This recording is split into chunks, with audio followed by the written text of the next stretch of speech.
Je suis originaire de la province du Kasaï, que vous connaissez certainement.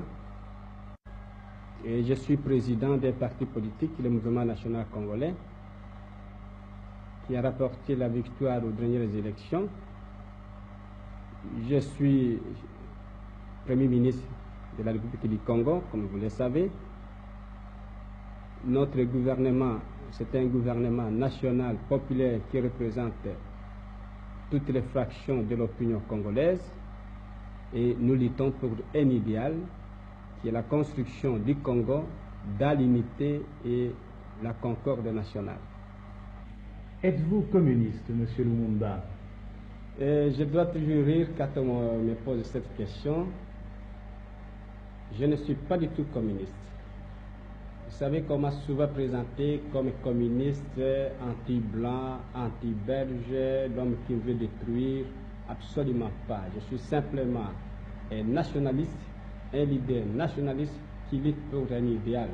Je pense qu'à travers l'histoire de l'humanité, vous avez connu en Europe occidentale, même lors de la Révolution française, des nationalistes qui se sont mis à la tête du mouvement de libération, simplement pour que le pays accède à la liberté et à l'indépendance. Je ne suis pas du tout communiste et je ne le deviendrai jamais. L'avenir du Congo, je l'envisage dans ce sens. C'est de maintenir l'unité politique et économique du pays qui seul fera la grandeur de notre pays. Nous voulons que le Congo occupe une place prépondérante dans le cadre des États libres d'Afrique, parce que si nous perdions l'unité du pays, c'est l'effondrement de la nation, c'est le retour en arrière. Si nous avons de grandes puissances aujourd'hui, la France, la Grande-Bretagne, les États-Unis, l'Union soviétique, c'est parce que ces pays sont de grands pays. Et c'est ça que nous voulons garder au Congo. Et sur le plan politique, nous voulons avoir un gouvernement central unitaire. Et au sein de ce gouvernement central, vous avez des ministres qui viennent de différentes provinces du Congo.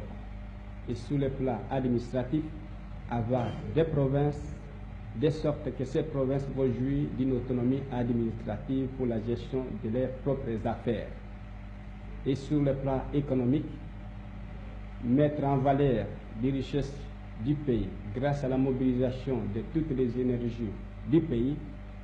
Et pour la mise en valeur du pays, nous comptons également sur le concours des autres puissances, de la Suisse, de la France, de la Belgique.